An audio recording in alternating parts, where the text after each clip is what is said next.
गोरखा के युवा राजा पृथ्वी नारायण शाह चिलचिलाती धूप में बैठे हैं। उनकी निगाहें खंडित राज्यों पर टिकी हैं। दरबारी उसके चारों ओर खड़े हैं। उनकी फुसफुसाहट दोपहर की गर्मी में खो जाती है, क्योंकि वह नेपाल के विभाजित भाग्य पर विचार करता है। उसकी आंखों में एक दृढ़ चमक चमकती है। एकता का एक सपना उसकी युवा महत्वाकांक्षा को प्रज्वलित करता है।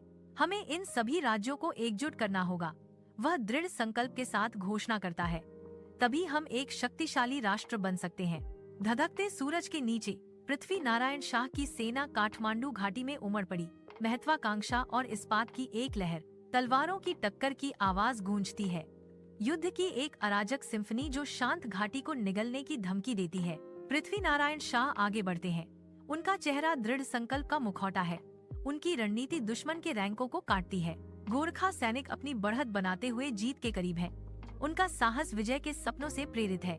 काठमांडू, पाटन और भक्तपुर गोरखा साम्राज्य के नियंत्रण में आते हैं। कथन युद्ध के मैदान में गूंजता है। घाटी शांत है। गोरखा शासन के तहत एक नए युग की शुरुआत के साथ युद्ध की गूंज धीरे धीरे फीकी पड़ रही है। एक विशाल पहाड़ी क्षेत्र में पृथ्वी नारायण शाह राजाओं से मिलते हैं। हवा पेड़ों के माध्यम से भाग्य की फुसफुसाहट ले जाती है। पृथ्वी नारायण शाह की आवाज गूंजती है, एकजुट होकर हम विदेशी हस्तक्षेप से बच सकते हैं और अपने देश को मजबूत कर सकते हैं। राजाओं ने सिर हिलाया। उनके चेहरे संकल्प से उभरे हुए थे, क्योंकि वे राजसी पहाड़ों की पृष्ठभूमि में उनके शब्दों के वजन पर विचार कर रहे थे। समझौते किए जाते हैं, हाथ मिलाए जाते हैं और खुली हवा में एक एकीकृत दृष्टिकोण आकार लेना शुरू कर देता है। कथा एकीकरण का अनुसरण करती है।